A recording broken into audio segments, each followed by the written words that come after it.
So there's a lot of benefits to video games for children, despite a lot of people feeling that there isn't. A lot of parents feel there's no benefits for video games for kids, but that's not true.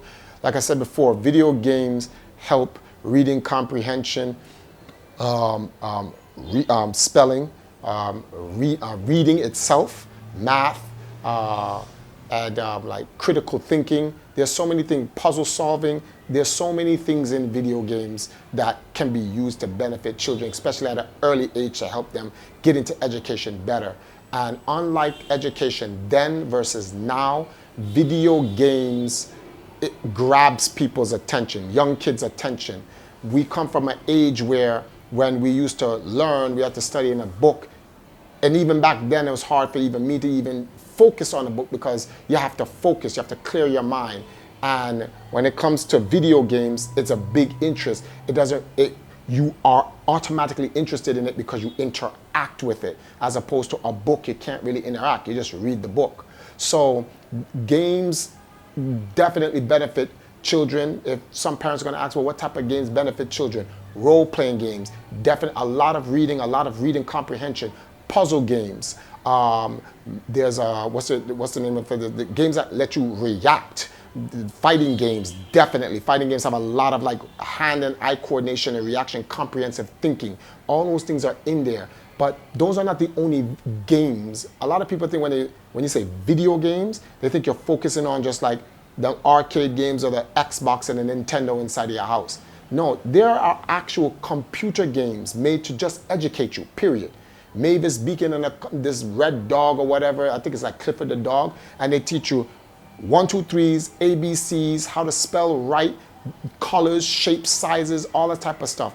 And those are actual games on your PC. So you can teach your children at a very young age, and because it's interactive, they're interested into it, they gravitate to it, they absorb it faster. So children using today's technology learn faster and better than even the generation I come from. The history of games is deeper than most people think. Most people, especially Jamaican people, most people think playing video games is a waste of time.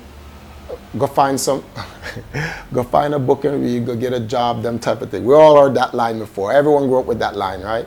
But games, just games, not just video games, but games, is a huge, huge part of African people culture.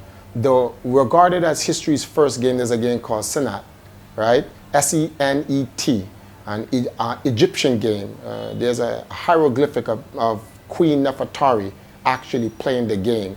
And it's a game about life and death, passing from life going into death. When it comes to games, not just video games, games as a whole, African people have a historical, in fact, the historical contribution to games. It's a part of our culture, which is kind of funny because in today's time, most of our parents tell us, go read a book, or go find something else to do, go get a job, X, Y, and Z, because they don't think video games has any other purpose. And it's a waste of time. But when we look at our culture and we look at our history, the world's oldest recorded game is a game called Senet, right? S-E-N-E-T. It's an Egyptian game. And this goes back to like 1200, 3100 BC. There's a picture of Queen Nefertari actually playing the game. It's a game about moving from life to death. And creating games has been in African culture literally for thousands of years. So this is something that we create games so that we can enhance our mind, our thinking, true IQ, true critical thinking, not like the IQ test because they want to trade this race is better than that race, not that foolishness, but like actual critical thinking about how to play and strategize. From Senet, chess was made. So that's how old the game is. And chess is a thinking man's game, so to speak, and then you have other games that think dominoes, where you count, and etc., etc.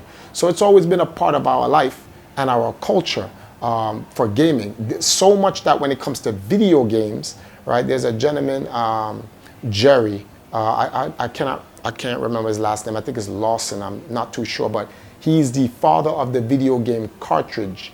Like, he created video game cartridges, so the game packs themselves, because when video games first started, they would make a computer, and in the computer is the game, so you play the game off the computer.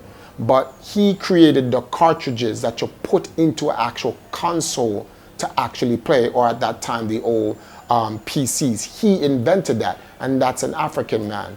So it goes from Queen Nefertari to Kim and to players like myself. Well, I'm retired now, but the point is that, you know, we have the #1 winning video game team in the world. I'm in the International Video Game Hall of Fame. So we have a well in-depth history, and there's so many other people like me when it comes to modern day video games that our history connects, and we need to create a platform where we can educate people to that.